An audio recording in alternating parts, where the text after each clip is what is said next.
¿Quiénes son los venezolanos americanos? Esta encuesta se la hicimos a venezolanos americanos y a cubanos americanos que viven en la Florida para entender sus sentimientos y percepciones inmediatamente que terminó la presidencia de Donald Trump y comenzó, se oficializó la presidencia del actual presidente Joe Biden, para medir los sentimientos de esa población que tiene un impacto muy importante en la política doméstica de los Estados Unidos. La mayoría de los entrevistados tienen más de 20 años en los Estados Unidos, porque votan, porque son ciudadanos y ya han ganado su paso a la ciudadanía, y esos son la población que más de alguna forma afecta el proceso de toma de decisiones en el gobierno aquí en Washington, D.C., porque como todos sabemos, el estado de la Florida es un estado fundamental que tiene una relevancia muy importante en la política nacional de los Estados Unidos y que es un estado que define presidencias. Característica del venezolano es un venezolano que tiene más de 20 años en los Estados Unidos, que emigró ya hace tiempo, que tiene una estabilidad económica, de alguna forma ha alcanzado estabilidad económica, y que tiene le da una importancia, le da una relevancia preponderante a la política de los Estados Unidos. Cómo va la economía, cómo es el manejo de las vacunas, pero que tiene un vínculo, por supuesto, con Venezuela y tiene una posición ideológica alrededor de Venezuela, porque es parte de ese grupo de más de 5 millones de venezolanos que han tenido que escapar de la situación compleja que vive en el país. Ese venezolano, tomando en cuenta que que tiene aproximadamente el promedio 20 años, ¿cuál es su preferencia política en los Estados Unidos? ¿Mayoritariamente republicana? En su mayoría son conservadores y antisocialistas. Es un poco una respuesta a la causa de su migración, la potencial causa de su migración, que fue la presidencia de Chávez inicialmente y luego la de Nicolás Maduro.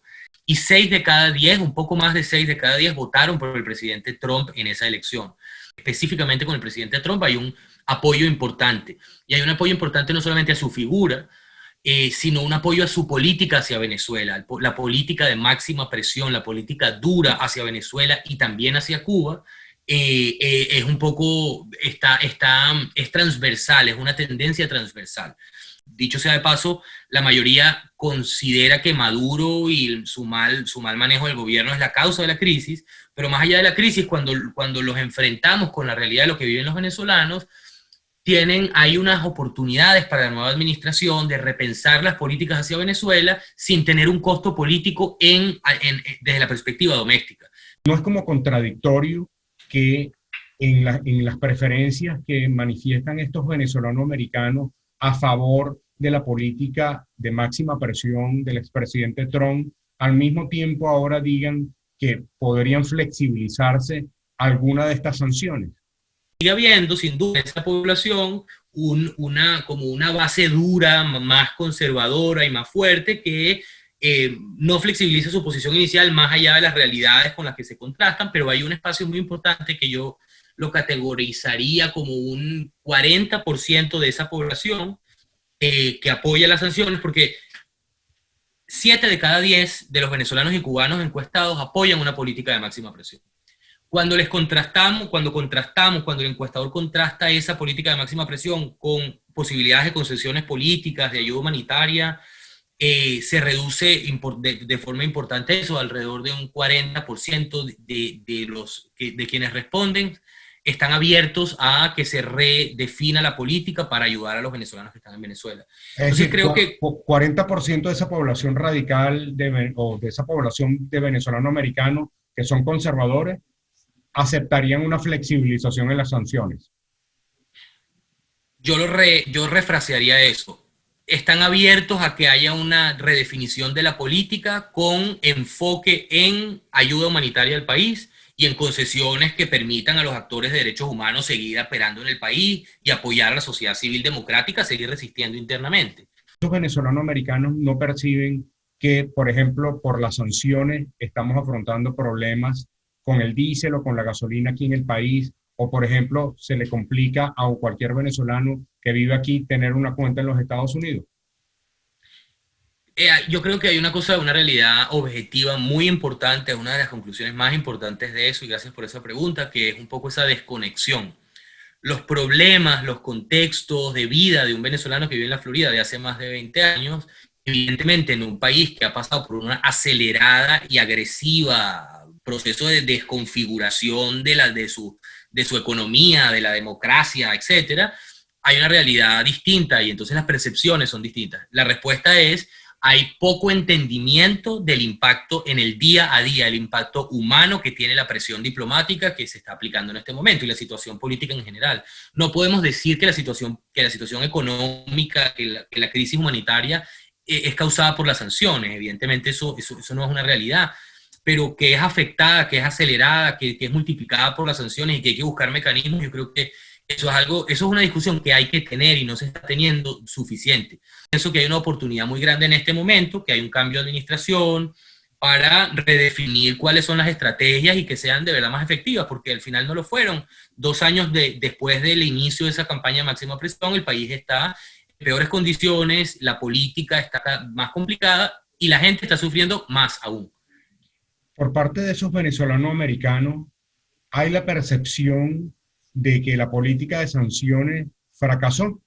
Si la respuesta es no hicimos una pregunta con esto, yo creería, yo puedo intuir por tener como acceso a la demografía, a esos sentimientos, que que la mayoría de ellos apoya que se mantenga la política de sanciones, es decir, no ven como un fracaso esa política de sanciones, lo ven como un avance para limitar la capacidad que tiene el régimen de seguir robándose dinero que viene del petróleo, por ejemplo, o seguir haciendo operaciones ilegales sin ningún tipo de restricción. Entonces pienso que hay un apoyo inherente, una sensación como de carácter punitivo ante quienes han causado la crisis, de castigo a Maduro, de castigo al régimen. Tanto por parte del discurso de algunas autoridades en Estados Unidos, tanto la saliente del presidente Trump como del presidente Biden, como por parte de representantes de la oposición venezolana, se ha insistido que la política de los Estados Unidos es bipartidista hacia Venezuela. ¿Esos venezolanos americanos comparten ese criterio?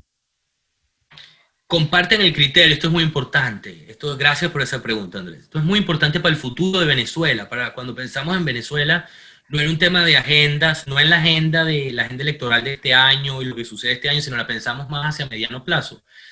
El tema de que haya un apoyo bipartidista, una percepción similar de cuál debe ser la política a implementar en Venezuela por ambos partidos, le va a permitir que sea sostenible, que haya una política sostenida hacia Venezuela que pueda generar entonces un impacto a mediano plazo. Hay una percepción común, compartida por ambos partidos de la naturaleza de lo que está sucediendo en Venezuela, de cuáles son potenciales soluciones, de cómo se debe atender la ayuda humanitaria, de cuál debe ser la política para los venezolanos dentro de los Estados Unidos. Yo hablo del TPS. La mayoría, 8 de cada 10, dicen que es muy importante que la nueva administración y cualquiera que venga mantenga a Venezuela en alta prioridad en su agenda. Entonces esto también es un llamado a la administración actual y a las vinientes a que hay una expectativa de ese electorado que tiene una relevancia, que tiene una importancia clave en un Estado que es clave para la política nacional de Estados Unidos. Va a haber una exigencia y una expectativa de que se mantenga Venezuela en un alto puesto en la agenda política, que haya energía, recursos y acciones concretas para tratar de aliviar la situación, de resolver la crisis, de buscar una salida a lo que está sucediendo.